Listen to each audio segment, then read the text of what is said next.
When you make this circle centered at the origin and having radius 3 units, we know that the equation of the circle is equal to x squared plus y squared is equal to 9. That is, every point in the circle satisfies this equation.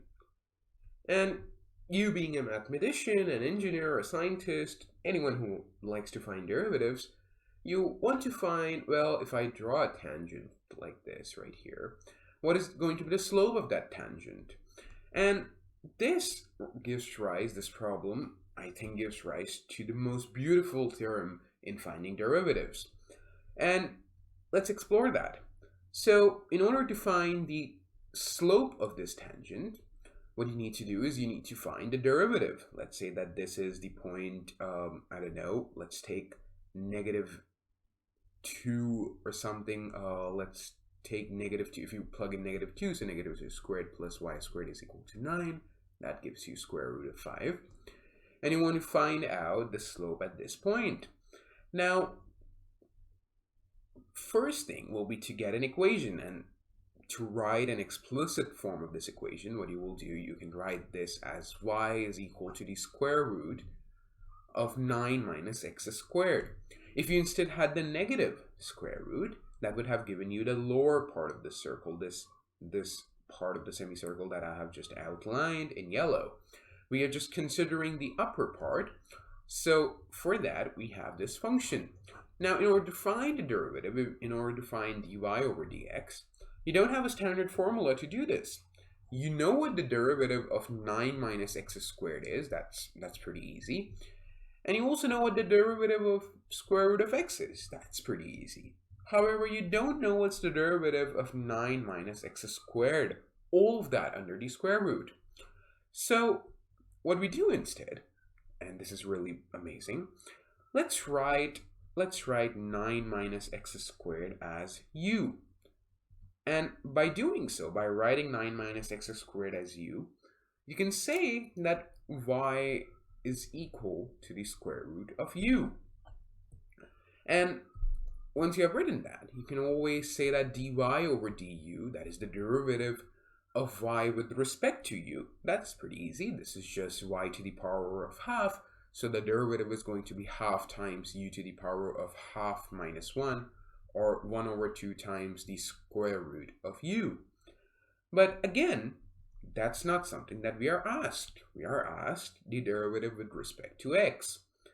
So the turnaround to this is that we use the chain rule. And the chain rule, let me just write it for now, and then we will develop this concept in more videos.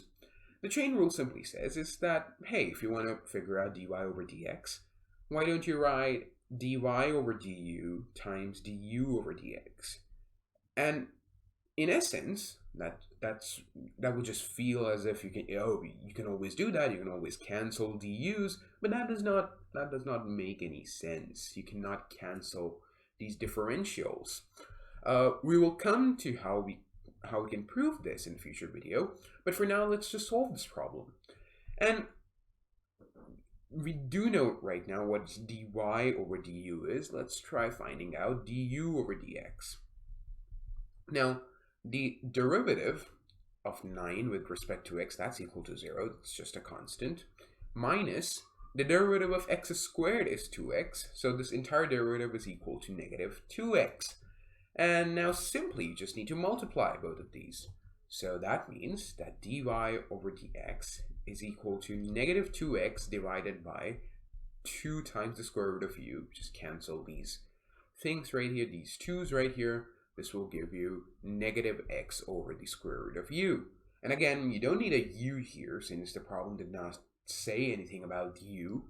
You will just plug this 9 minus x squared back in. So the derivative, with a little workaround, is negative x over 9 over the square root of 9 minus x squared. And the proof, again, as I said, we'll come to in the future videos, but this is really exciting. So if I wanted to, let's say, write down this more formally, we can say that if, let's say that y is equal to f of u, where y is a function of u, and u is a function of g, then you can also say that y is indirectly a function of x, and the term we use for that is called a composite function. So f dot g, this is a big dot of x, that's the composite function. And the work of the chain rule is to find the derivatives of these composite functions. You can say that dy over dx, that is the derivative of the composite function, is if you first write dy over du, first do this thing, and then you multiply that by the derivative of du over dx, multiplied by the derivative of this thing.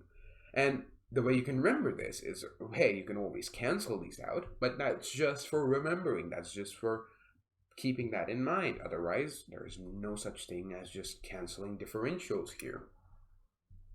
And this right here is just a chain rule. Let's try one more problem to get a bit more feel about this. So let's say you wanted to figure out the derivative of sine of x squared plus x. Let's say this is equal to, I don't know, let's take this to be t. Let's say you want to find out dt over dx. Now, you know what the derivative of sine is. You know what the derivative of x plus x squared is. That's easy. So why don't we just do a composite function here? So you can say that this is equal to, well, this is equal to sine of u, where u is equal to x plus x squared. And now you can write this, that dt over dx is equal to dt over du times du over dx. And dt over du, the derivative of sine of u with respect to u, that is just equal to cos of u. This is being multiplied by derivative of x plus x squared with respect to x. So the derivative of x is 1, and the derivative of x squared is 2x. So cos of u times 1 plus 2x. Cos of u, again, you don't need to write u in the final answer, so let's just plug x plus x squared in the place of u. So this gives you cos of x plus x squared times 1 plus 2x. This is the derivative of this function right here.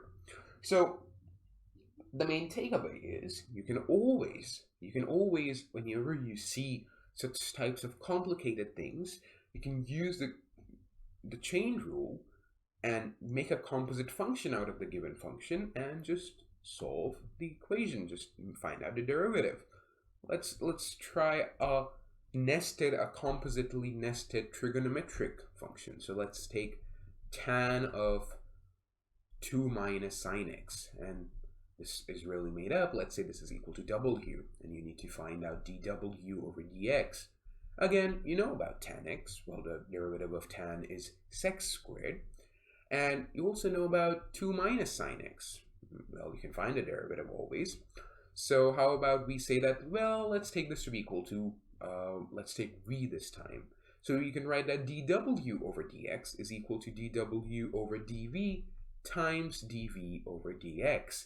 Again, w is equal to tan of v, and v is equal to 2 minus sine of x. So dw over dv, the derivative of tan of v, is equal to sec squared of v times dv over dx, this thing right here, its derivative, the derivative of 2, well, is a constant, so 0. There is a minus sign, so you put a minus sign here.